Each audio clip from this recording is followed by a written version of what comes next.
पश्चिम बंगाल के मुख्यमंत्री ममता बनर्जी पर हुए हमले का नहीं मिला कोई सबूत। अलग अलग रिपोर्ट के बाद चुनाव आयोग ने सुनाया फैसला। पश्चिम बंगाल के सियासी अखाड़े में उतरे पार्टी के लोग। केंद्रीय गृह मंत्री अमित शाह का 2 दिवसीय दौरा। आज ममता कर रही है व्हील चेयर से रोड शो। नमस्कार, एसआरवी न्यूज देख रहे हैं आप। मैं हूं देवेंद्र कुशवाहा। रुख करते हैं खबरों की तरफ।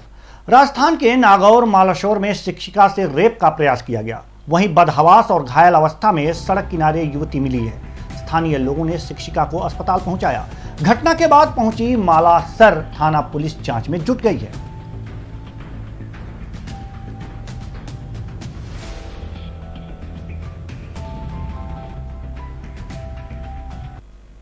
यूपी के बस्ती में परशुरामपुर थाना प्रभारी निरीक्षक राजेश मिश्रा और स्वाट टीम प्रभारी विनोद यादव की संयुक्त टीम ने मुठभेड़ में 50,000 का इनामिया बदमाश दीपक शुक्ला को घायल कर दिया। वहीं मुठभेड़ के दौरान स्वाट टीम के हेड कांस्टेबल मनोज राय भी घायल हो गए। जहां कांस्टेबल मनोज राय के हाथ में गोली लगी थी, वहीं मुठभेड़ के दौरान एक पिस्टल, 3 फायर कारतूस, 3 जिंदा कारतूस बरामद हुआ है। घटना के बाद जिला अस्पताल पहुंचे एसपी हेमराज मीणा ने स्थिति का जायजा लिया। सर मुठभेड़ हुई है सर, कितने आरोपी गिरफ्तार हुए सर? देखिए, आज थाना परशुरामपुर में हमारी स्वाट टीम और हमारी थाना परशुरामपुर की जो टीम है, इसके द्वारा एक अभियुक्त की मुठभेड़ में गिरफ्तारी हुई है जिसका नाम है दीपक शुक्ला। और ये महनिया छपिया गांव के रहने वाले हैं। थाना छपिया गोंडा के निवासी हैं और इनकी तलाश थी पहले से ही। और आज ये जो नारायणपुर रोड है, भवनार नारायणपुर रोड, इस पे इनकी मुखबिर से सूचना मिली थी जाने की सुबह करीब 4:30 बजे के आसपास में। और इसी पे मुखबिर की सूचना पे पुलिस ने इनकी घेराबंदी की और घेराबंदी में जब इनको रोकने का प्रयास किया गया तो इनके द्वारा पुलिस टीम पे फायर किया गया, जिसमें हमारे एक थाना प्रभारी है उनकी बुलेट प्रूफ जैकेट में और बाकी जो एक कांस्टेबल है उनके हल्की चोट लगी है। और इसी दौरान इनको पैर में गोली लगी है और इनको अभियुक्त को गिरफ्तार किया गया है। ये अभियुक्त थाना परशुरामपुर में 19 फरवरी को एक घटना हुई थी जिसमें एक देसी शराब के सेल्समैन है, उनको 2 गोली मार के उनके साथ में करीब 45,000 रुपये की लूट की गई थी इनके द्वारा। तो तभी से इनकी तलाश चल रही थी और इसमें आज इनकी गिरफ्तारी किया गया है और गिरफ्तारी करके इनको जेल भेजा गया है। इनके ऊपर मेरे द्वारा पहले 25,000 रुपये का इनाम घोषित किया गया था जब इनका नाम प्रकाश में आया था। उसके बाद में आईजी रेंज महोदय के द्वारा भी इनके ऊपर 50,000 रुपये का इनाम घोषित किया गया है। तो ये काफ़ी एक अच्छा काम है। और ये एक सातिर बदमाश है। इनके ऊपर पहले से 8 मुकदमे जिसमें 307, 392, 394 और इस तरह की कई गंभीर आपराधिक घटनाओं में पहले से संलिप्त रहे हैं। और आज भी इनके ऊपर 325 में इनके ऊपर मुकदमा लिखा जा रहा है। और इनके पास से एक 32 बोर की पिस्टल भी बरामद हुई है जिसके कुछ जिंदा और जो फायर जो केस भी इनके पास से बरामद हुआ। मुठभेड़ के दौरान अकेले थे, इनके और भी साथी थे? इनके साथ में 2 लोग और थे जिनके बारे में बताया गया कि वो उस समय जब मुठभेड़ हुई है तो फिर वहाँ से वो अंधेरे का फ़ायदा उठा के वहाँ से भाग गया। सर मुठभेड़ हुई है सर। बिहार के समस्तीपुर में सरकार द्वारा चलाई जा रही नल जल योजना में घोर लापरवाही और बंदरबाट से लोग परेशान हैं। वहीं ग्रामीणों का कहना है कि 2 साल से नल जल लगा हुआ है पर नलों में टोटी कहीं कहीं लगी हुई है। दरअसल पंचायत में कुल 16 वार्ड में से मात्र 1 वार्ड में नल जल योजना सफल हुई है, जिससे लोगों में काफी आक्रोश है। आपके गांव में कई सालों से नल जल का काम हो रहा है? 1.5 साल से। 1.5 साल से काम हुआ है। पानी कितने टाइम आता है? ये पानी कोई टाइम हम लोग के इधर अबे नहीं करता है। पानी नहीं आता है? नहीं, साफे नहीं आता है। इसका शिकायत आप मुखिया को किए हैं?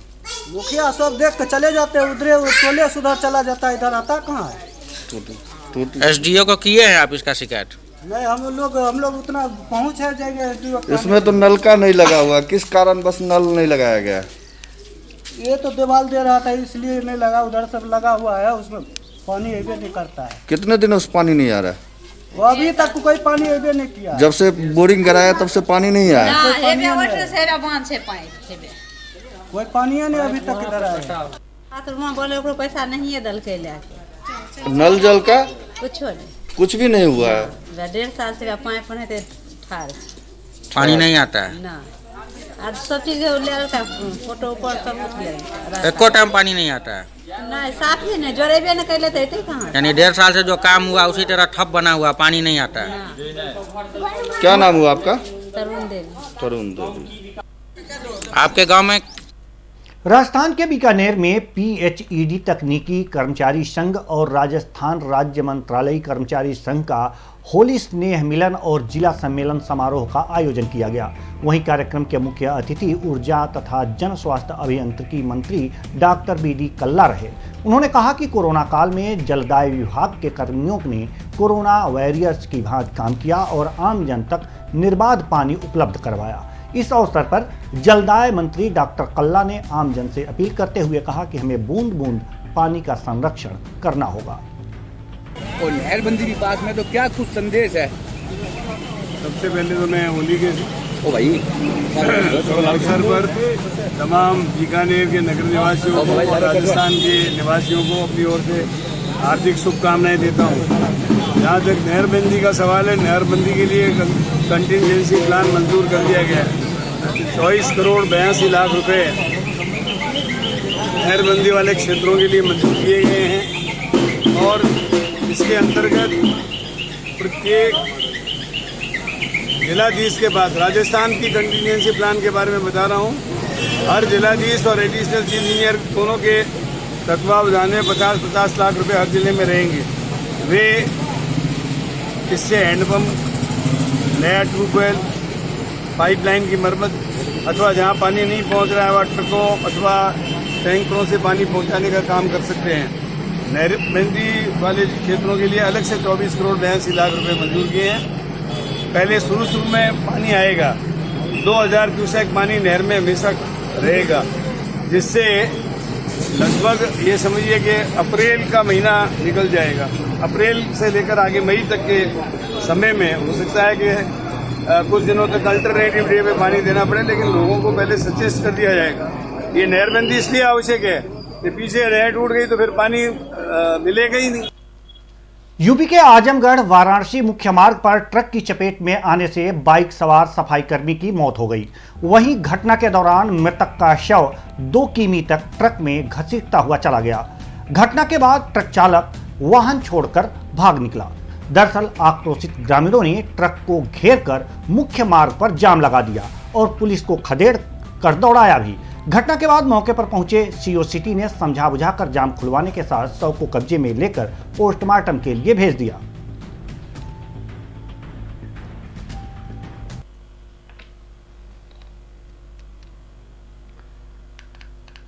यूपी के बस्ती जिले के कप्तानगंज बाजार में स्थित रेडीमेड कपड़े की दुकान में आग लग गई। वहीं पूरी दुकान जलकर खाक हो गई। मौके पर बड़ी संख्या में कस्बे के दुकानदार और स्थानीय लोग मौजूद रहे। स्थानीय लोगों की माने तो आग शॉर्ट सर्किट से लगी। वहीं लोगों की माने तो आग लगते ही फायर ब्रिगेड को सूचना दी गई, लेकिन जब तक फायर ब्रिगेड की गाड़ी पहुंचती उसके पहले ही दुकान पूरी तरह जलकर खाक हो गई थी।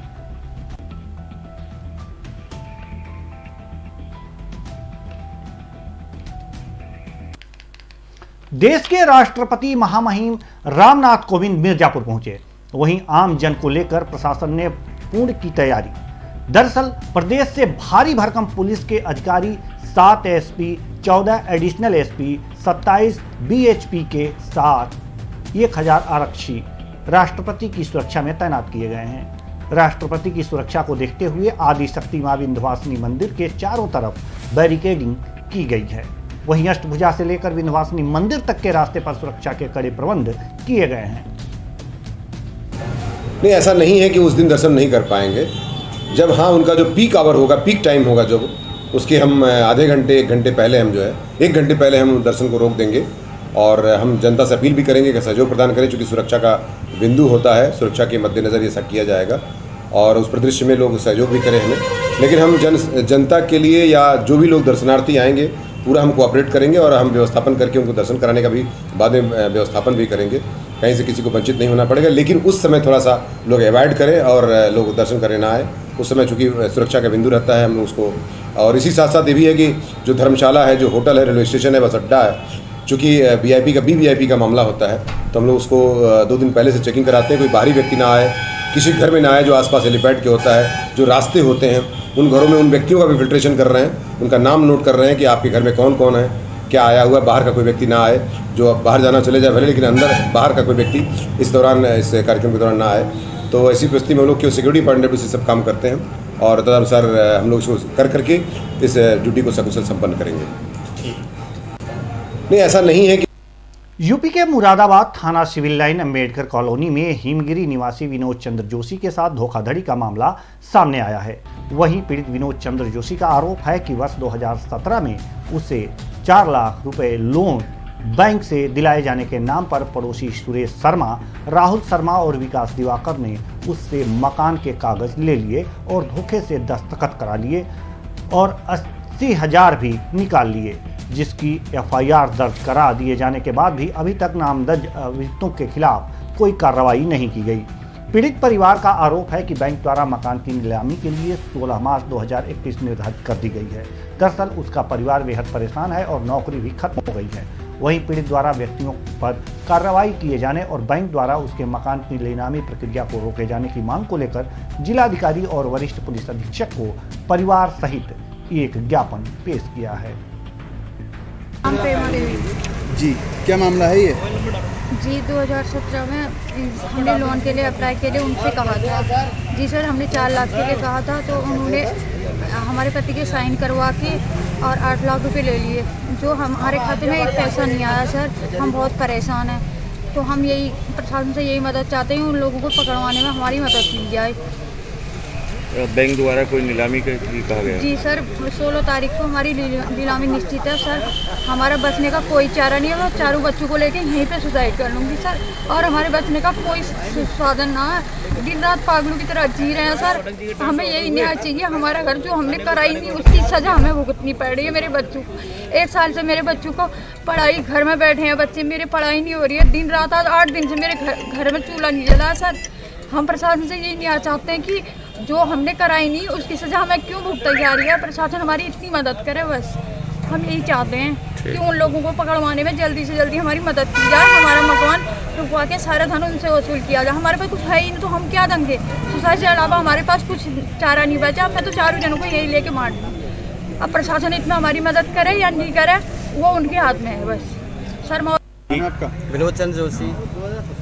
क्या मामला है ये? सर, ये मामला है 2017 में सूरज शर्मा, विकास दिवाकर और राहुल शर्मा ने तीनों ने मिलकर और मुझे 4 लाख का लोन का आश्वासन देकर सिंडिकेट बैंक लदावली शाखा मुरादाबाद से लोन दिलवाने का आश्वासन देकर मुझे बैंक ले गए और मेरे ओरिजिनल कागज़ घर के बैंक में जमा करवा कर मुझे साइन करवा लिए और 4 लाख की जगह 8 लाख ले लिए। 8 लाख हड़प करके और भाग गए। भागने के बाद मैंने पुलिस प्रशासन से उनकी रिपोर्ट करवाई, पकड़े भी गए। पकड़वाने के बाद में 50-60 हज़ार जमा भी किए। जमा करने के बाद 4 लाख का चेक फ्रॉड देकर मुझे और फिर फरार हो गए। तब से अब तक आए नहीं है? अब तक आए नहीं सर। आपने कोई एफआईआर भी कराई है। एफआईआर कराने के बाद भी कोई प्रशासन ने आज तक कोई एक्शन नहीं लिया। मैं हर एक अधिकारी, जिलाधिकारी महोदय जी से भी मिला हूँ और पुलिस अधिकारियों से भी मिला हूँ। अच्छा, पैसे की रिकवरी के लिए बैंक द्वारा क्या कार्रवाई की जा रही है? बैंक द्वारा ये कार्रवाई है सब 16 मार्च को मेरी घर की नीलामी निश्चित की गई है। क्या मांग करना चाहते हैं? सर, मैं उन तीनों लोगों को पकड़वा कर और बैंक का सारा पैसा उनसे वसूलना चाहता हूँ। आप उन लोगों को जानते थे पहले से? पहले मेरे पड़ोस में रहते थे सर। मकान अपना था? जी, मेरा मकान अपना है। उनका भी अपना था, किराए पर रहते, वो भाग गए। उनका भी था, उस पर भी उन लोगों ने बहुत लोन ले रखा है। उस पर मैंने ताला भी लगवाया, उस पर भी लोन है। बैंक ने उसको भी लोन दे रखा है उस मकान पर। उत्तर प्रदेश के मुरादाबाद में पत्रकारों पर हुए हमले को लेकर घमासान मचा हुआ है। वहीं मुरादाबाद समाजवादी पार्टी के जिला अध्यक्ष ने पत्रकारों के खिलाफ एफआईआर दर्ज कराया है। दरअसल जिलाध्यक्ष का मानना है कि पत्रकारों ने पूर्व मुख्यमंत्री अखिलेश यादव और उनके सुरक्षा गार्ड के ऊपर हमला किया था। वहीं दूसरी ओर आक्रोशित पत्रकारों ने भी एक मुकदमा अखिलेश यादव के खिलाफ कराया है। आपको बताते चलें कि मुरादाबाद के पत्रकार अवधेश पराशर द्वारा दी गई तहरीर के आधार पर मुकदमा कायम कर लिया गया है।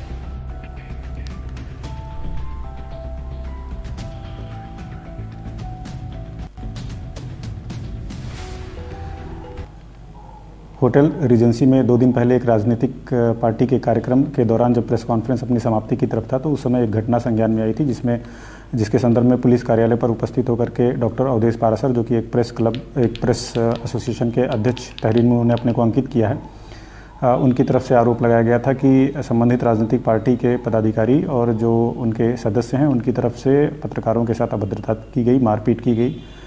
इस संदर्भ में तहरीर के आधार पर सुसंगत धाराओं में मुकदमा पंजीकृत किया गया। साथ ही इसमें एक क्रॉस FIR संबंधित राजनीतिक पार्टी के जिलाध्यक्ष की तरफ से तहरीर के रूप में प्राप्त हुआ था, जिसमें मुकदमा सुसंगत धाराओं में पंजीकृत किया गया है, जिसमें मुख्य रूप से पहले से प्लानिंग करना, छवि धूमिल करना और जो सरकारी गार्ड थे उनके साथ मारपीट करना इत्यादि आरोप लगाए गए हैं। जो भी धाराएं थी उसके आधार पर मुकदमा पंजीकृत हुआ है। अभी तक किसी भी पक्ष ने कोई भी अपना मेडिकल रिपोर्ट या कोई भी डॉक्यूमेंट्स पुलिस को उपलब्ध नहीं कराए हैं। जितने भी कैमरे लगे थे होटल में उनके CCTV फुटेज इकट्ठा किए गए हैं। साथ ही कुछ वीडियोज़ भी वायरल हुए थे सोशल मीडिया पे, उनको भी इकट्ठा कर लिया गया है और इसमें जो भी अकॉर्डिंग टू लॉ जो भी निष्पक्षता के आधार पे फेयर इन्वेस्टिगेशन की जाए। उत्तर प्रदेश के डिप्टी CM केशव प्रसाद मौर्य कुशीनगर जनपद पहुंचे। वहीं केशव प्रसाद मौर्य ने खड्डा विधानसभा के रामपुर गोन्हा में श्री शनि मंदिर निर्माण भूमि पूजन किया। साथ ही उन्होंने विभिन्न 108 परियोजनाओं को लेकर लोकार्पण भी किए। इस मौके पर डिप्टी CM केशव प्रसाद मौर्य ने उत्तराखंड त्रासदी में अपनी जान गंवाने वाले युवक के परिजनों को 4 लाख रुपए का चेक सौंपा। इस मौके पर डिप्टी CM ने अपने संबोधन में सरकार द्वारा लोक निर्माण विभाग में 1479 करोड़ रुपया केवल कुशीनगर को मिलने की बात कही। आज यहाँ पर लोकार्पण और शिलान्यास का कार्यक्रम संपन्न हुआ, जिसमें लगभग 276 करोड़ रुपए से अधिक की लागत की परियोजनाओं का शिलान्यास और लोकार्पण का कार्यक्रम संपन्न हुआ। इसमें कई नदी सेतु भी हैं, कई पुल और पुलिया भी हैं और कई महत्वपूर्ण सड़कें हैं, जिनका विवरण मेरे विभाग के अधिकारी आपको डिटेल में उपलब्ध करा देंगे। सूचना अधिकारी होंगे वह भी उपलब्ध करा देंगे। और हमारा प्रयास है, और मैं पूरा अभी हिसाब लगा रहा था कि जनपद में हम लोग 4 वर्ष से कम समय में 1479 करोड़ रुपए की परियोजना अकेले कुशीनगर जनपद में केवल लोक निर्माण विभाग के माध्यम से, और सारे विभागों की योजनाओं को जोड़ देंगे तो कितना विकास की दृष्टि से केंद्र और प्रदेश सरकार के माध्यम से माननीय मोदी जी, माननीय योगी जी के नेतृत्व में यहाँ कार्य हुआ है, वो अभूतपूर्व है। और मैं जनपद कुशीनगर के सभी निवासियों को बधाई देता हूँ इस बात के लिए। और अभी हम लोग लगातार यह विकास का कार्य जारी रखेंगे और 2022 में फिर से भारतीय जनता पार्टी 300 से अधिक सीटें जीत करके सरकार भी बनाएगी और फिर आगे हम बहुत अच्छा काम जो कर रहे हैं वैसा ही करते रहेंगे। सारे विरोधी मिल करके, चाहे वो भानुमति का कुनबा भी क्यों ना जोड़ ले, जिस प्रकार से केंद्र में बुआ भतीजे मिलकर के भाजपा के विजय रथ को नहीं रोक पाए और विजय दुबे जी को भी आप सब लोगों ने यहाँ से जिता दिया, उसी प्रकार से यह विजय अभियान हमारा 2022 में 2024 में निरंतर जारी है। बंगाल में भारतीय जनता पार्टी अब की बार 200 पार, वहाँ पहली बार भारतीय जनता पार्टी की सरकार बहुत बड़े बहुमत के साथ बनने जा रही है। भाजपा का कार्यकर्ता वहाँ संघर्ष भी किया है, बलिदान भी दिया है, लेकिन वहाँ की जनता भारतीय जनता पार्टी और माननीय नरेंद्र मोदी जी के साथ खड़ी हो गई है और पूरा चुनाव वहाँ की जनता अपने हाथ में लेकर के और भाजपा को जिताने का एक मन बना लिया है। इसलिए दीदी घबराई हुई हैं और वो एक ना एक कोई ड्रामा कर रही हैं, कोई आरोप लगाती हैं। अभी जो तथाकथित रूप से उनके ऊपर हमले के आरोप लगाए गए, वह अभी जांच में पाया गया कि वह उनका एक एपिसोड था जिसका आज समापन हो गया। वो कहती थी कि खेला हो गए, लेकिन उनका खेला खत्म हो गया। सर, अखिलेश यादव जो पत्रकारों पर उत्पीड़न कर रहे हैं, मैं अखिलेश यादव जी से पूछा हूँ कि पत्रकारों पर हमला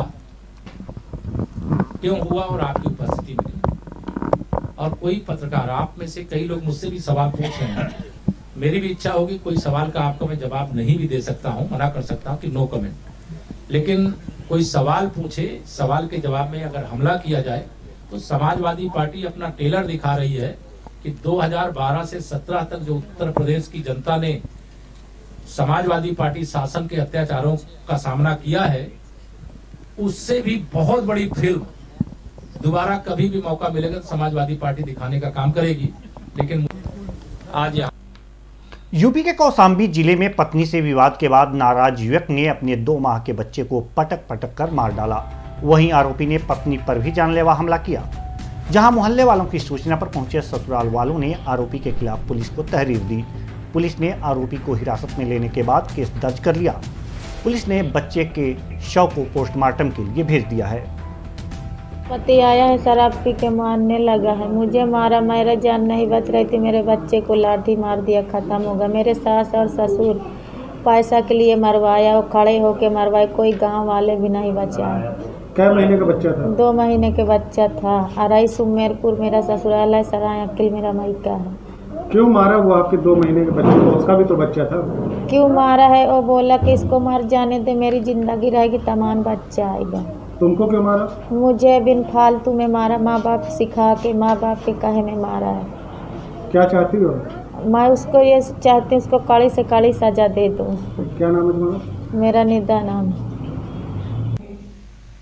ये दिनांक 12/3/2021 को थाना चरवा में पड़ने वाले गांव अरई सुमेरपुर में पति पत्नी के बीच विवाद के दौरान पति द्वारा जब पत्नी को मारा पीटा गया तो उस दौरान वो भाग रही थी।